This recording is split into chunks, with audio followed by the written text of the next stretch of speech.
welcome to the show today, Mr. Tim Goeglein, and it's a real honor to have him on Entrepreneurs, Business, and Finance. Hello, Tim. It's great to be with you, Henry. Thanks for welcoming me onto the program. And before we talk about, um, there's a lot of great things that we want to talk about because Tim is an author, he's a speaker, he's always been involved, well, for a very long time anyway, with the highest levels of government in Washington, D.C., which is where he is at now, on a rare casual day at home. And my father was passed away now, was also in Washington, D.C. That's where I grew up in Arlington, Virginia. And Tim hasn't heard this story, but you were at the George W. Bush White House, and my dad and you had, I guess we'll call it business relationship, and became friends. And he had to retire, and he got dementia, and you continued to have lunch with him. And eventually, he really couldn't go to lunch without someone going with him, so I went with him. Then my mom went because my dad couldn't go, and then we started going. But before all that, and we become, I consider, great friends. Yes. But while that was going on, my mom said to me, because there are a lot of things in DC that are about who you know, connections, being at the right place, and that's how it works. And if you're a salesperson, you got to go where someone wants to buy. So there's a practical part of that, and that's a good thing because that's the way people get things done. Um, but I asked my mom. My mom said to me, I'm not quite sure why Tim Goeglein is still having lunch with your father. Your father is retired. He's not very with it anymore. He really can't help Tim. I just am sure because I've gotten to know Tim and they know your wife and your kids. He is just a really genuinely nice person. And that's why he's having lunch with your father. And they continued down to me. And at one point you told me, and I never brought that up, but at one point you told to me, you said, my father was I believe you said, my best friend. And I really admired your father. And so I just decided to keep it on going. And yeah, so I I, just think that I love says that. all about your character right there. Wow. I guess I could say, like Jack Parr used to do, thank you and good night. I think I'll be levitating for the next 6 months on that story. Uh, I think I'm honor bound to say one important thing, which is that your parents were great friends, and it's such a rarity. You're right, in Washington, where it begins in business and then it either graduates to nothing, or it graduates to authentic friendship. And ours was an authentic friendship. And you want to say that a friendship can only live and breathe as long as the other, in this instance, your father, is somehow physically or mentally 100% fit. And this is not a theory, it's just a fact that that's really not what friendship should ever be based on. It's just that you enjoy that person's company. And one of my favorite writers, C.S. Lewis, who I have quoted a lot, he famously said, Henry, that an authentic friendship begins when you say, "What? You too? I thought I was the only one." And that was the moment where your father's and eventually mother's and now yours and my friendship began, where you just have this chemistry that you can't replicate with any other person, and you realize that you're not the only one. Wow, what a great story. So I don't have that many people on the show that have Wikipedia accounts. Mm. So you could actually look Tim up, as I said, because he's been and still is in contact with the highest powers of the government in our country. Um, and so why don't you start out telling us a little bit about growing up in Indiana? You majored in political science, so you must have always had an interest. You interned very early for congressman and senator, and to this day, you're involved now for a nonprofit business, or you're employed vice president, I believe. You'll speak to that, but for a nonprofit business, and but you're still involved in legislative affairs um, um, as your role and focus on family. which is an interesting mix because Focus on Family, we can talk about this later as well, but is a nonpartisan organization. If I could sum it up, I'd sum it up, it's all about love. Mm. Um, I don't think I saw that on the website. I'm sure love is on there, but it's family, supporting people, um, supporting marriages, helping people, and it's a organization of faith. But still, there's a role because the government is so influential in our society that they need someone like you that knows how Washington works that can help. But let's go back to the beginning because you didn't start out at the White House. You started out like any other school kid. Um, I started at what I lovingly call the center of the universe, Fort Wayne, Indiana. We're all from somewhere. I loved and love where I'm from. I was born and raised, in a very happy home, which means, Henry, that for all of my writing, I'll never be a great novelist because I grew up in a happy home. And my parents married for love. And I must tell you, as with you, I hit the lottery in the parents department. My parents were both born in 1937. My mother is deceased. My father, as you said earlier, is my best friend and still very much alive and with us and in good health. But we had a small family business. And I consider it one of the great honors and privileges of life to have been raised in a family business. And so I had a very wonderful upbringing. And I was always, from the youngest of ages, interested in a combination of what I would call people, politics, and the press. And I knew that I wanted to be in journalism. Journalism was always the first love. And I went to Indiana University in Bloomington to the very well known, highly regarded Ernie Pyle School of Journalism, named for the greatest correspondent of World War II, also a native of my home state. So I had a great experience there. And lo and behold, Providence eventually clears his throat in all of our lives. And the direction you think you're going turns out not to be the direction you're going.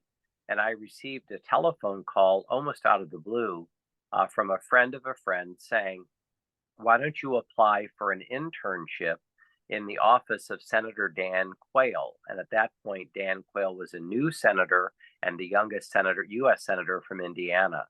And I did apply, and lo and behold, got the internship. And that was really my first summer in Washington. And I had an extraordinary experience. I met young people from all over the country and over the world. But above all, Henry, I met people from different parts of our own country that I had never thought of. I never knew what the Mississippi Delta was. I didn't know people from the Upper West Side of Manhattan.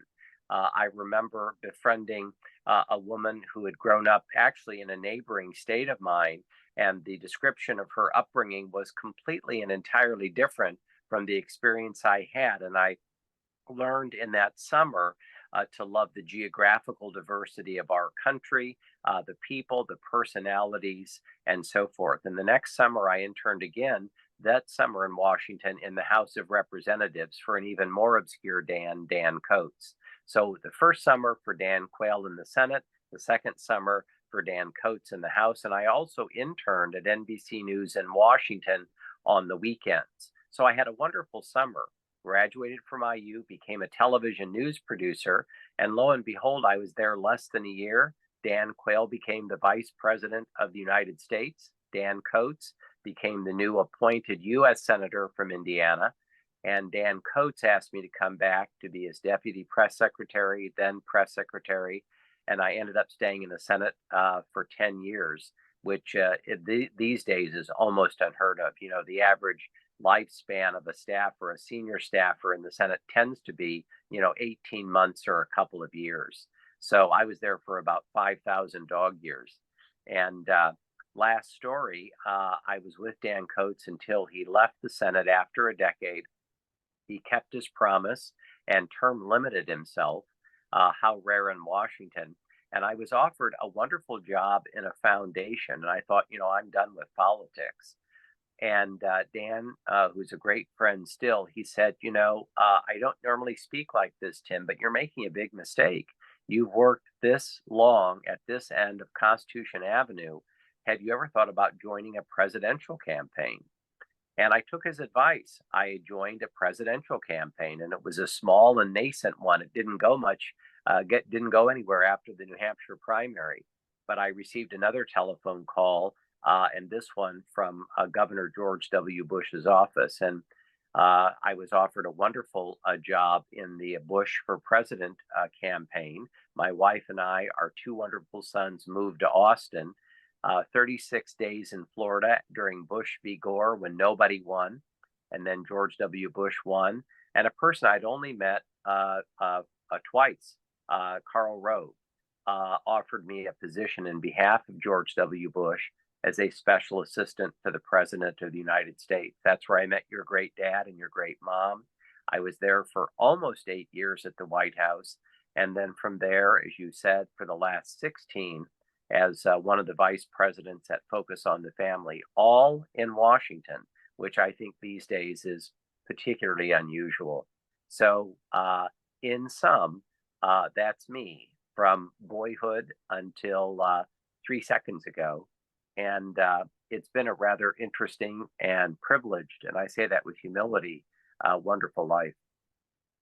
I was looking to the side because I wanted to read this quote on Wikipedia.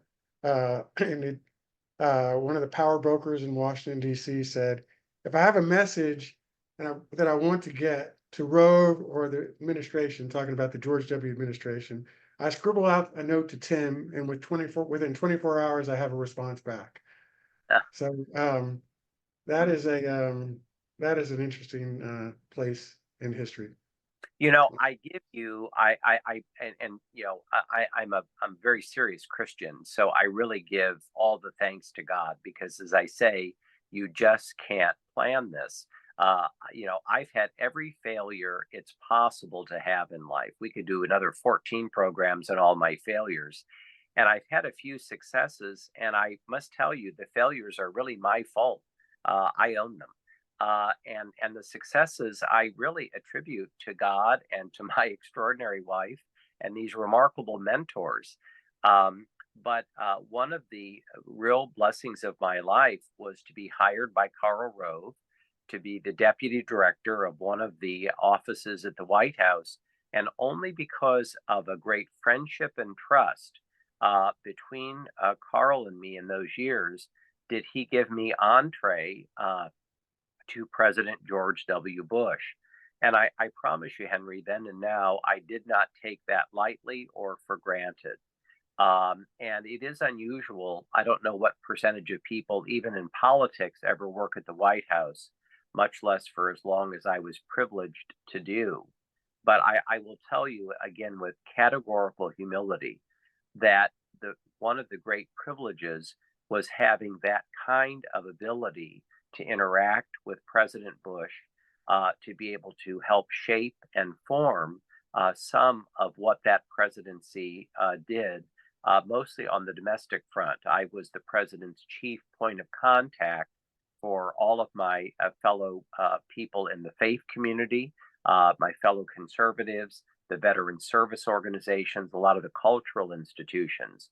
And my primary job, to your wonderful quote, my primary job was to make sure that I was accurately reflecting, among influential groups and institutions, the policy of the president.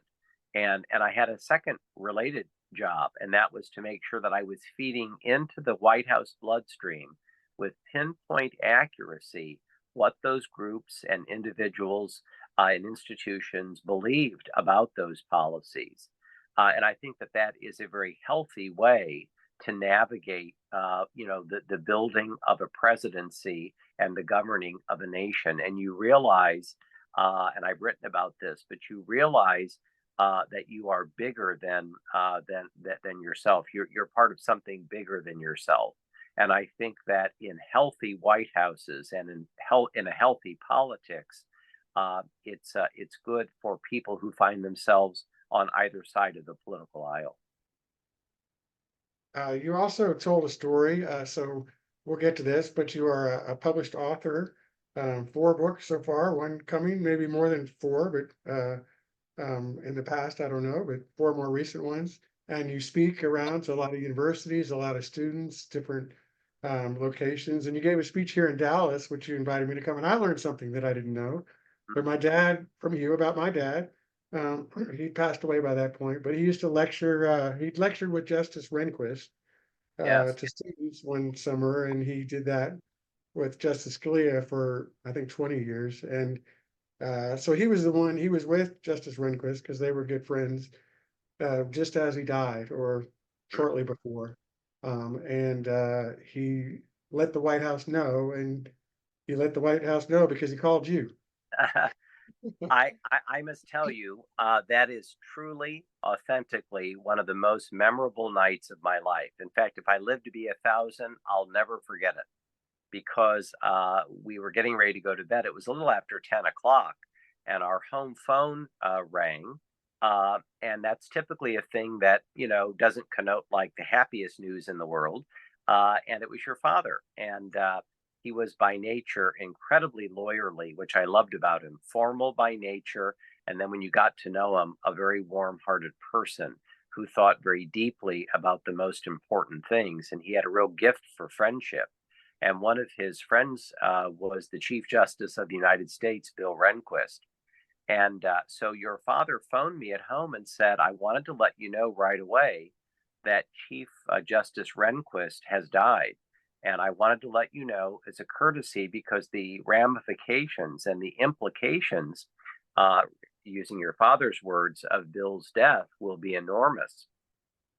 And I won't go into all the details, but even though Justice Rehnquist was unfortunately suffering from cancer, there had been an earlier change in the Supreme Court, so we were already dealing with that, and I was really astonished.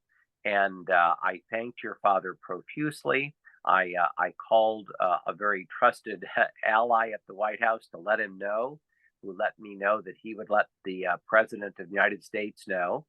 And, that everything I'm describing took about 15 minutes. And my phone rang a few minutes later.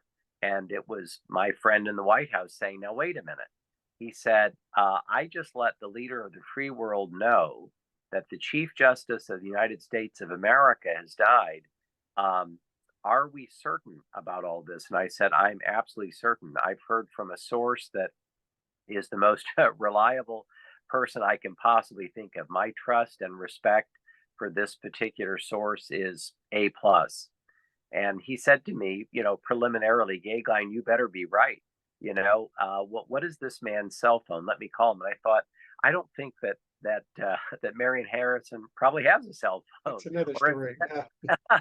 or if he does, not being a high IT tech man, he may not have it with him on a night like tonight. And so we waited and waited for an official announcement. It finally came.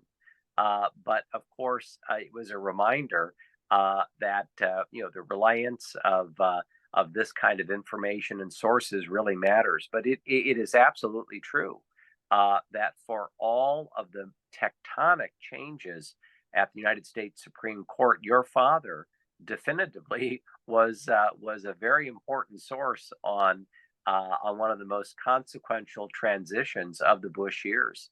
And I think we know now that one of the chief's own law clerks, present Chief Justice John Roberts, eventually succeeded his boss.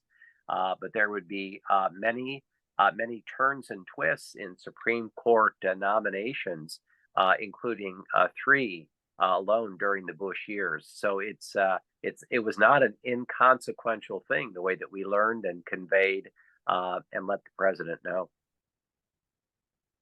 Well, would you like to share in more elaborate words, perhaps, than I did, the mission of focus on family and then your role um, working Yes. with government, I guess. I'd love to. In the height of the moral and social revolution of the 1970s, it was increasingly becoming a form of bad manners to say that marriage is a really good thing, that parenting is a really good thing, that having children is a really good thing, that divorce hurts children, that growing up with only a father or only a mother, is not optimal. That it's okay to discipline your children. And this kind of view, it seems now completely certified by all the empirical research. I mean, literally, there's not a single major study that negates the importance of little people growing up in an intact, functional family. But in the 70s, we saw, things that we hadn't seen before in the United States. And into this maelstrom stepped a very well-known child psychologist, Dr. James Dobson. And he decided to found a ministry that would really seek to support marriage, family, parenting, human life, religious liberty, the conscience of sovereignty, parental rights, this kind of thing. And he started a focus on the family, started in Southern California. He was a native Californian, now located in Colorado Springs. And it has grown exponentially. It's become a remarkably consequential, influential ministry, not only to people of faith, but also to people of no faith or people who are seeking. But when people, because of the advent of social media and a very well listened to daily radio broadcast, when people are seeking help, no matter where they find themselves, a child has tragically committed suicide, a spouse left in the middle of the night, a foster or orphan care or adoption situation, which seems impossible, fentanyl, drug abuse, alcohol abuse, all of the things that impact marriage, family, and parenting. Focus on the family very often is one of the very first places that people who are finding themselves in trouble call. And really, we've been just, by the gift of providence, as I say, been able to help countless millions of people through a nearly 50-year effort. We also have a modest operation in Washington on public policy. We have a global footprint. We have a substantial presence, in over 100 countries worldwide. So it's really comprehensively a ministry that seeks to serve and to help the least, the last, and the lost.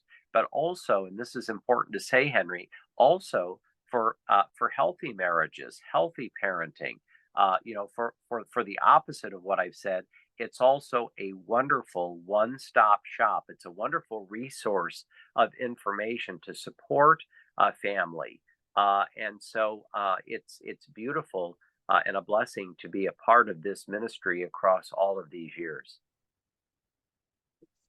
And what about the legislative affairs? Because I know when I'm there and we get together, you're frequently off to meet someone on the Hill. For those of you that haven't actually been to Washington or thought about it, the Capitol is literally on a hill, hence the jargon. So you're meeting with Yes. staffers, you're meeting with congressmen, you're meeting with senators, and you're trying to perhaps encourage some of these values that Yes. Focus Family is determined to help. I love the way you said it. If I had a bumper sticker, Henry, it would have two words: relationships matter, and they do.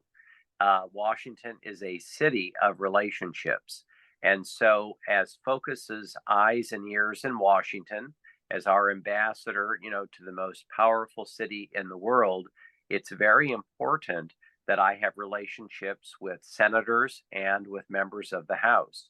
It's very important that I'm in the think tanks, the public policy groups, that I'm interacting with senior staff and, frankly, not senior staff, but people, who help, run public policy in the United States. I love how you use the phrase "on the Hill" because one of the things that people learn when they come to Washington, they visit their congressman or woman, they visit their senator, or they go into the public places, and what they learn very quickly is that much of our government is being run by 20-year-olds, and they're always dazzled. And I think it's a great thing that they learn it's a youthful city. There's a lot going on. So one of my roles as the vice president of government and external relations at Focus on the Family is to build a lot of bridges, to build bridges with people who agree with us and to build bridges with people who do not agree with us. And I must tell you, I'm a people person. So I'm very comfortable in the presence of someone who does not share the kind of comprehensive worldview of Focus on the Family. And I'm very comfortable in the presence of people who do. I have, friends of all ideological sorts, and I have lots of friends who are really, frankly, not ideological at all. It's amazing that in a polarized, incredibly hyper polarized time, Henry, Washington still is filled with a lot of excellent people who are actually more pragmatic by nature. They want to ask, what are the practical implications of policy? If we're going to enact a policy that's going to impact millions and millions of people, before we do that, why don't we have a discussion about what real people, beyond the Beltway actually think? And so I do everything I can to accurately reflect what we at Focus on the Family view, whether you're in a red state or in a blue state. And I'm pleased to say that these relationships are regularly nourished and kept in top form so that when it does come to the discussion phase about what may happen, that we can do our best to try to leverage it for something good. That is inspiring, and that's actually how you met my father because he was president of a think tank, and he actually had a very practical.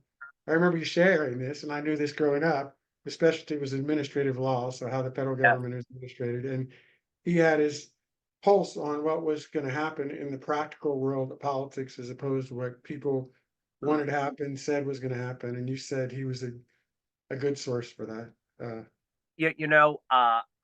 I believe that politics at its best is the art of the possible. Democracy at any level is not a spectator sport. You have to be engaged.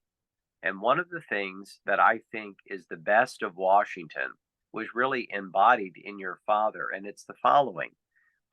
He was a very smart leader, but he also had spent professional years working on Capitol Hill. He knew how the process worked. He knew the combination of personalities, politics, and good and bad policymaking. He had seen it all. Uh, you know, uh, Through his life, he got to know people who were both insiders, people who made policy, and he got to know people who were outsiders. Maybe they weren't the powerful people who had been elected or nominated and confirmed to something, but they were influential. They were people who the powerful people, so called, picked up the phone and said, "What do you think?" or "Come into the office. I'd like to have your view or perspective."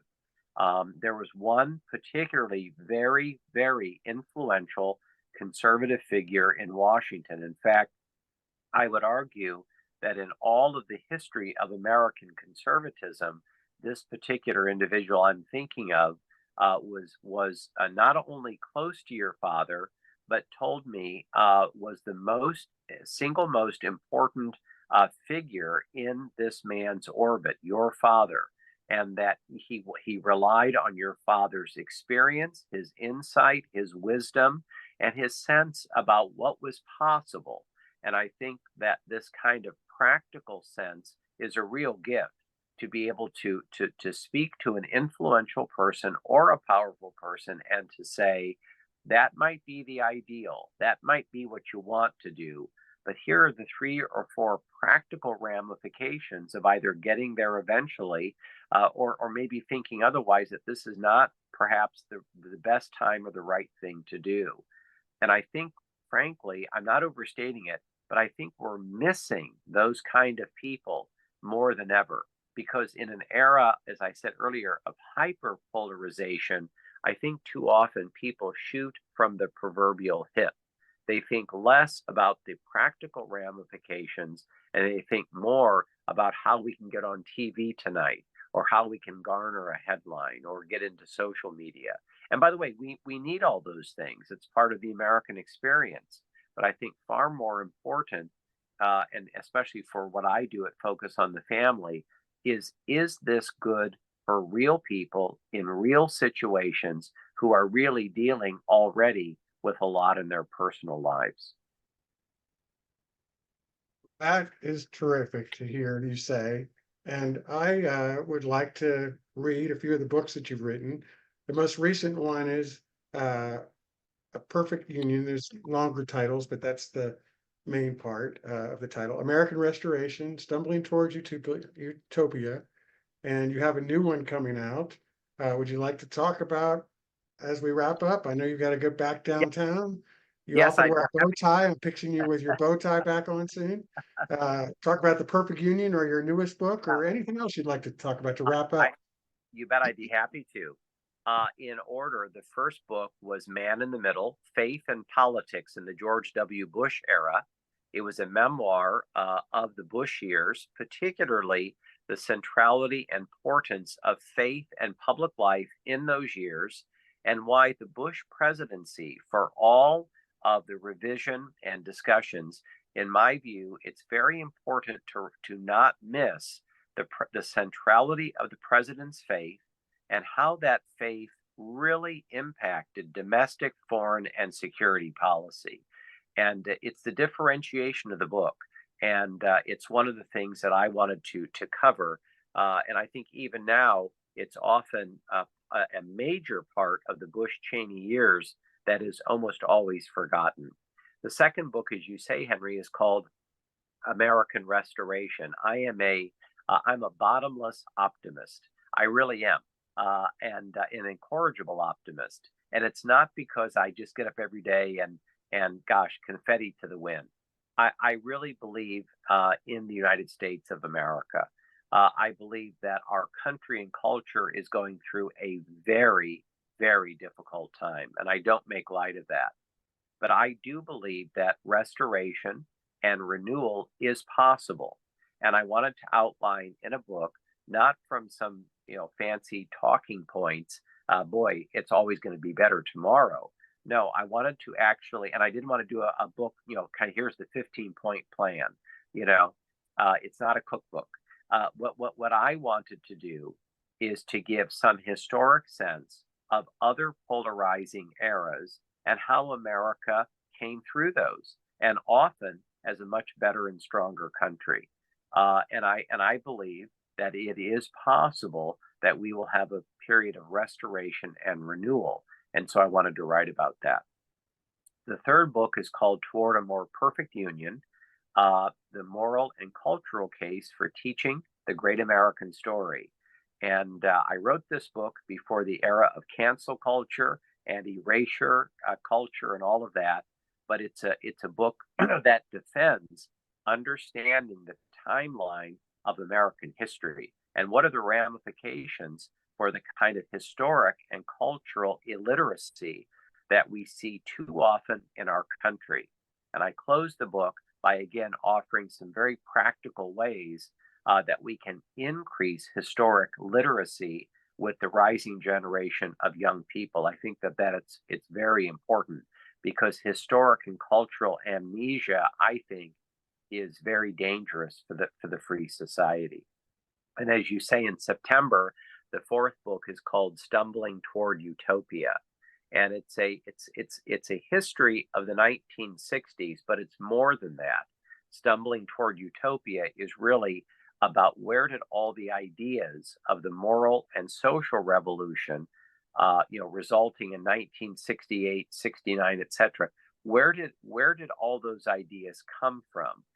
Where were those seeds planted, and why did they germinate at that particular time, resulting in the greatest moral and social revolution I would argue, in American history since the Industrial Revolution. So that book comes out in September, and I think it's a darn good read. And I think it's a take on the 19. We've heard a lot about the 1960s, but I think this is a particular gloss on where it all came from, and above all, what it means for contemporary American society. I look forward to reading it. I've read all the books so far. I recommend them to anybody in this country and maybe other countries. And I thank you very much for coming on this show and for your friendship and for your good work for our country.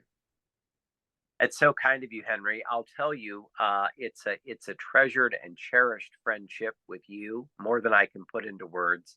And I'll tell you, it's a great luxury to be able to spend a half an hour or more talking about the great ideas. I know you feel the same way. I really never bet against the United States of America. It's a remarkable and exceptional country, and we have a lot to do. So I say onward. And my great hope is that just over the horizon, is a better time for everybody. Fantastic. Well, Tim Goeglein, Entrepreneur's Business and Finance, published author with a wonderful history of experience and contribution to this company, to this country, and vice president of a nonprofit business organization. Thank you very much. Focus on Family. A real pleasure, Henry. Thank you.